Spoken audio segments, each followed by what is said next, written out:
মুর্শিদাবাদের হরিহরপাড়া ব্লকে কংগ্রেস নেতৃত্ব এবং সিপিএমের নেতৃত্ব একই যৌথ উদ্যোগে ভোট প্রচার শুরু করেন।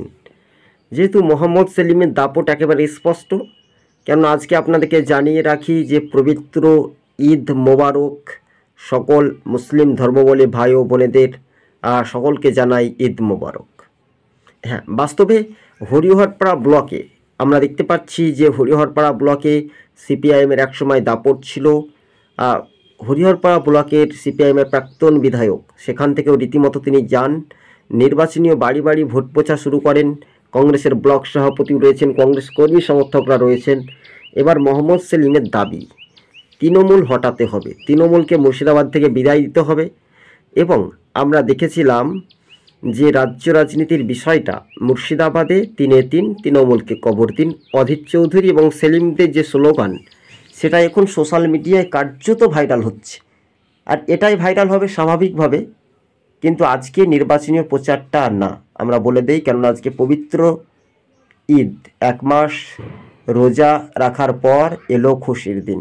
বাস্তবে গতকালকের এইটা নির্বাচনীয় প্রচার আমরা তুলে ধরছি। দর্শক বন্ধুকে জানাবো, বাড়ি বাড়ি ডোর টু ডোর ভোট প্রচার করছে। দেখতে পাচ্ছেন যে সিপিআইএম প্রার্থী, এই সিপিএম প্রার্থী আগামী দিন কিন্তু কতটা আকর্ষণীয়ভাবে মনোভাব দেখা যেতে পারে বাংলার বুকে তারও কিন্তু প্রমাণ একেবারে সমহিমায় রাজনৈতিক সমীকরণে সেই চিত্রগুলো সরাসরি আমরা তুলে ধরেছি। বিষয়গুলি আপনারা একটু বোঝার চেষ্টা করবেন। হ্যাঁ, মুর্শিদাবাদের 7টি বিধানসভা একটানা আমরা দেখতে পাচ্ছি হরিহরপাড়া ব্লক থেকে সিপিআইএম এগিয়ে থাকতে পারে। এমনকি যারা শাসক দলের কর্মী সমর্থক তারাও কিন্তু বাম জোটে এগিয়ে আসছে, জোটেও যোগদান করছে। হ্যাঁ, জোটেও যোগদান করছে, কিন্তু তৃণমূলের জামানা যে তিনি সাংসদ রয়েছেন আবু তাহের খান, তাকে কখনোই দেখেননি হরিহরপাড়া বলুন, মুর্শিদাবাদের যেটা লালবাগ বিধানসভা বলছে পৌরসভা এলাকায়, তারা কখনো দেখেননি। পায়ে হেঁটে নির্বাচনীয় ভোট প্রচার শুরু করেছেন। আর এই প্রচারের মাঝে দলীয় সমর্থকদের সঙ্গে দেখা করেন। হ্যাঁ, জাতীয় নির্বাচন কমিশন তিনি বলেছেন যে শান্তি, অবাধ, সুষ্ঠু পরিবেশে ভোট হবে এই বাংলাতে, যাতে দেউলিয়ার হাত থেকে বাঁচাতে কতটা মানুষ আকর্ষণীয় থাকবে তাদের ওপরে কিন্তু তো একটা নির্ভরশীল হবে। স্বাভাবিকভাবে 2024 যে লোকসভা নির্বাচন, আর এই নির্বাচনের সময়টা একেবারে এক প্রকার বলা যেতে পারে যে জোটের একটা আওয়াজ বা জোটের একটা ফলাফল বা জোটের একটা আপডেট। সেই সময়ের কথা ভাবনা চিন্তা করে জোটের ফলাফল কতটা এগিয়ে আসে বা কতটা পিছিয়ে থাকে তার প্রভাবটা কিন্তু হরিহরপাড়া ব্লক থেকে আমরা পাচ্ছি।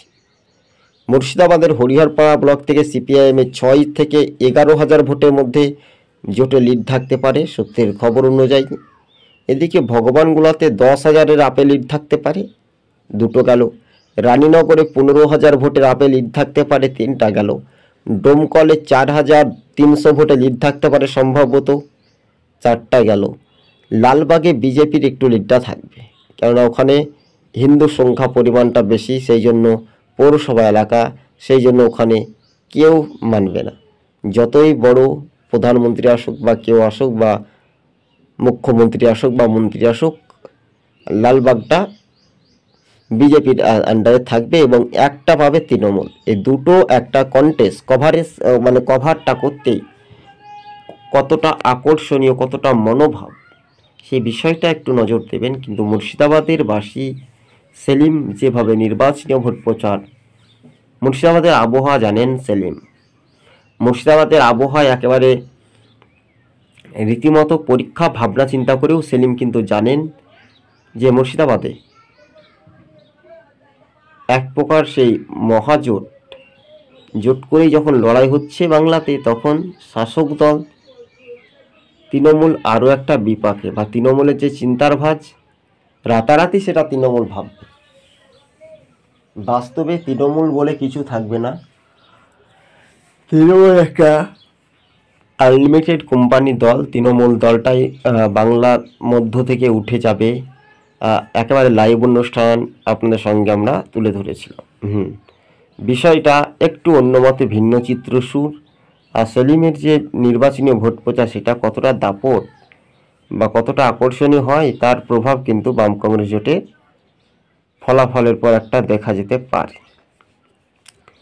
রাজনৈতিক সমীকরণ বা রাজনৈতিক চিত্রগুলো মুর্শিদাবাদ লোকসভার মানুষজন কতটা সেলিমের ওপর আগ্রহ বা সেলিম কতটা এগিয়ে আসতে পারে সরাসরি কংগ্রেস সিপিআইএমের যৌথ উদ্যোগে। এদিকে হরিহরপাড়া ব্লকের অঞ্চলের কংগ্রেসের সভাপতি তিনিও খুব পরিশ্রম করছেন যাতে দেউলিয়া তোলামূল সরকারকে হারাতে পারি, তার জন্য মানুষ জোট বেঁধে প্রস্তুত হও, তৈরি হয়েছে, লড়াই হবে।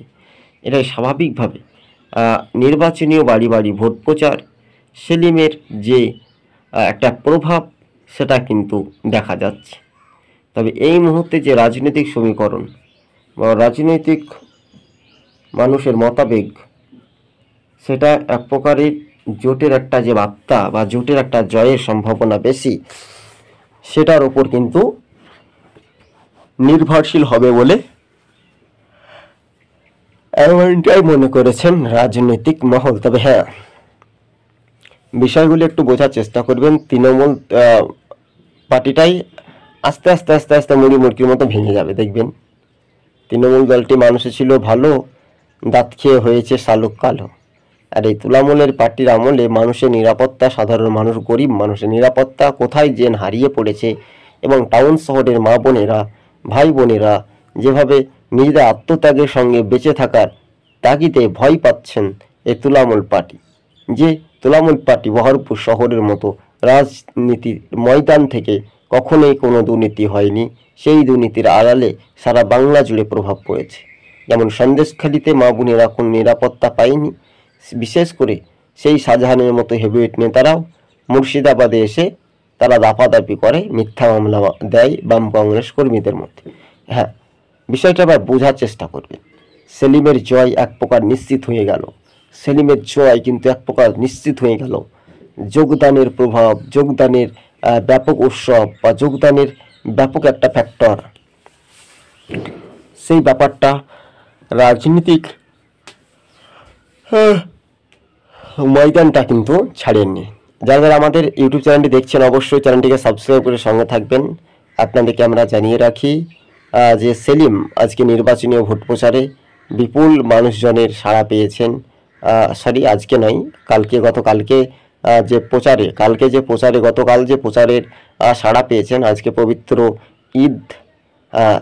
আজকে সকল রাজ্যবাসীকে আমরা জানাই, বাংলার মুর্শিদাবাদের বাসিন্দাদের এবং আমার বাংলার শ্রদ্ধেয়, এছাড়াও রয়েছেন দেশের যারা প্রবাসী বা আমাদের মুর্শিদাবাদের শ্রমিক ভাইরা সৌদি আরব বা প্রবাসে কাজ করছেন, তাদেরকে অসংখ্য ঈদ মোবারক ধন্যবাদ জানাই। এবার মোহাম্মদ সেলিম ভোটে জয়ী হবেন 100%, 100-100।